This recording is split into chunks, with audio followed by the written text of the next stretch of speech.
नमस्कार दोस्तों, SSVRKM knowledge is power के इस मंच पर पुनः आप सभी का स्वागत है। आज हम बात करेंगे स्टैंडर्ड ऑपरेटिंग प्रोसीजर, बहुप्रतीक्षित स्टैंडर्ड ऑपरेटिंग प्रोसीजर जो कि स्टेट बैंक ऑफ इंडिया ने जारी कर दिया है और FCRA डिपार्टमेंट ने अपनी वेबसाइट पर भी इसको शेयर कर दिया है। ये उस संबंध में है कि जो एंटिटीज़, जो NGOज FCRA में रजिस्टर्ड है या जिनके पास में प्रायर परमिशन है विदेश से फंड लेने की, उन सभी को, जैसा कि foreign contribution regulation amendment act 2020 में तय हुआ था कि एक FCRA account state bank of India की न्यू दिल्ली मेन ब्रांच में खुलाना होगा। न्यू दिल्ली मेन ब्रांच एक नोटिफाइड ब्रांच है जो कि 7 अक्टूबर को भारत सरकार ने नोटिफाई की थी।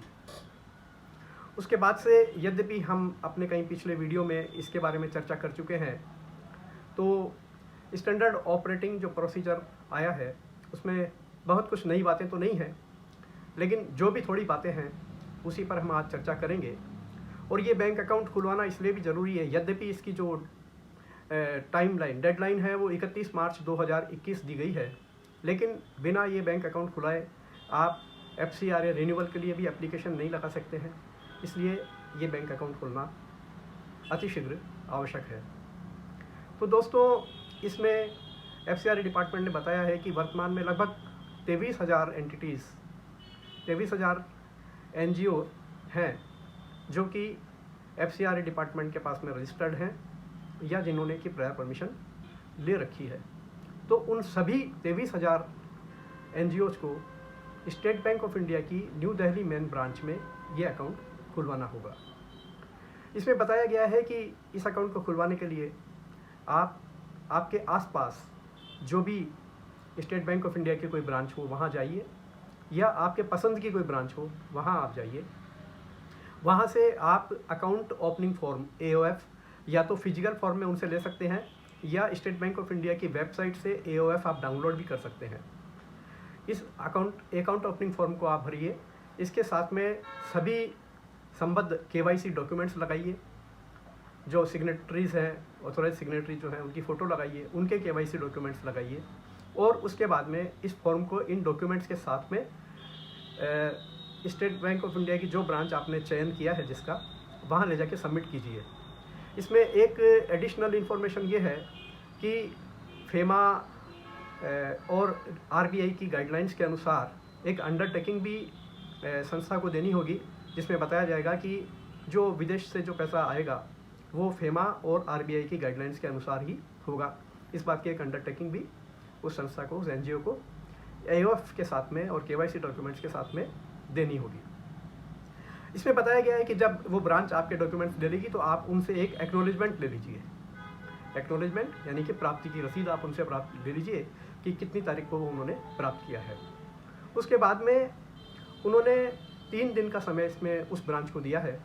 जो ब्रांच आपसे ये डॉक्यूमेंट्स लेगी वो उनको वेरीफाई करके 3 दिन में उन डॉक्यूमेंट्स को NDMB यानी कि new Delhi main branch state bank of India को वो ईमेल से भेज देगी, स्कैन कॉपी भेज देगी। 3 दिन का उनको समय दिया गया है। उसके बाद जब NDMB ब्रांच को वो डॉक्यूमेंट्स रिसीव हो जाएंगे, तो जिस दिन रिसीव होंगे उसके 1 दिन में वो इस बात की कंफर्मेशन भेज देगी कि ये डॉक्यूमेंट्स हमको रिसीव हो गए हैं। उसके बाद NDMB ब्रांच को 3 दिन का समय दिया गया है। वो 3 दिन में जो अगर प्राप्त डॉक्यूमेंट्स उनके मानकों पर खरे उतरते हैं तो वो एक अकाउंट NDMB में आपका खुल जाएगा।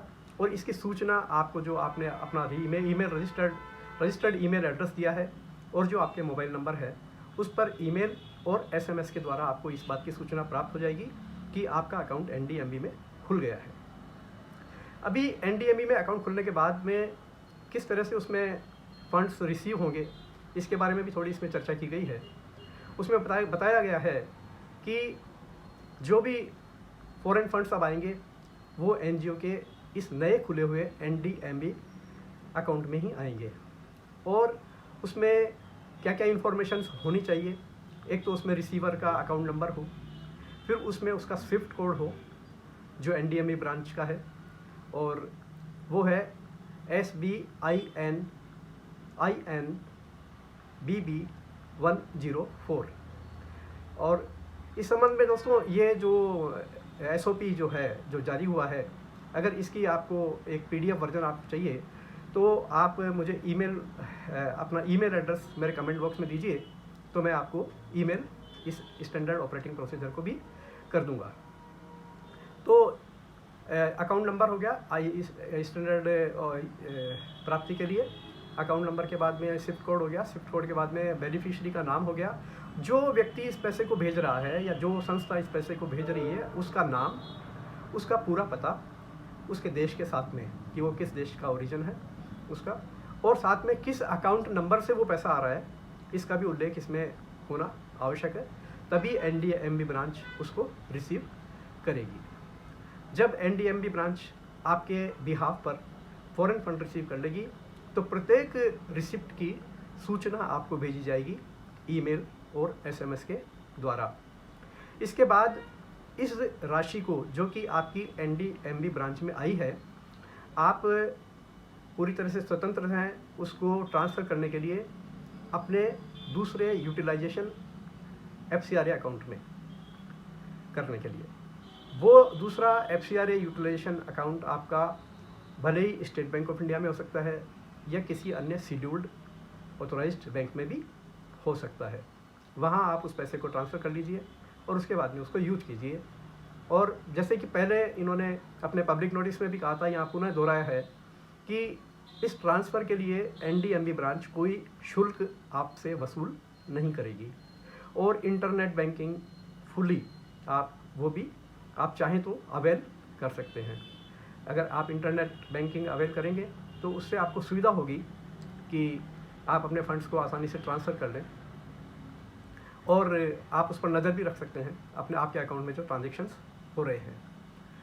तो दोस्तों, स्टैंडर्ड ऑपरेटिंग प्रोसीजर में इतना ही बताया गया है।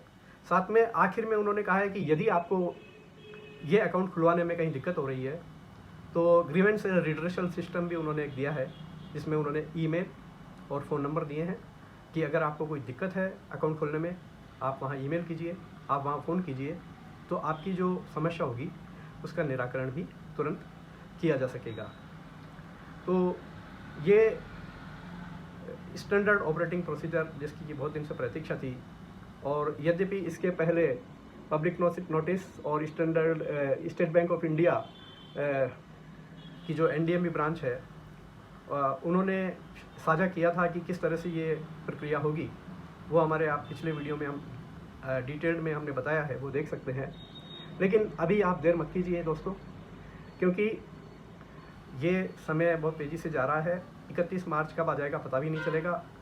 तो FCRA फंड्स को रिसीव करने के लिए यदि आप FCRA में रजिस्टर्ड हैं या आपके पास में प्रायर परमिशन है अथवा आप FCRA में रजिस्टर्ड होना चाहते हैं, तो इन सभी दशाओं में आप तुरंत ये कार्रवाई आरंभ कीजिए ताकि आपका FCRA अकाउंट जिसमें कि आप फॉरेन फंड ले सकें वो स्टेट बैंक ऑफ इंडिया की NDMB ब्रांच में खुल सके।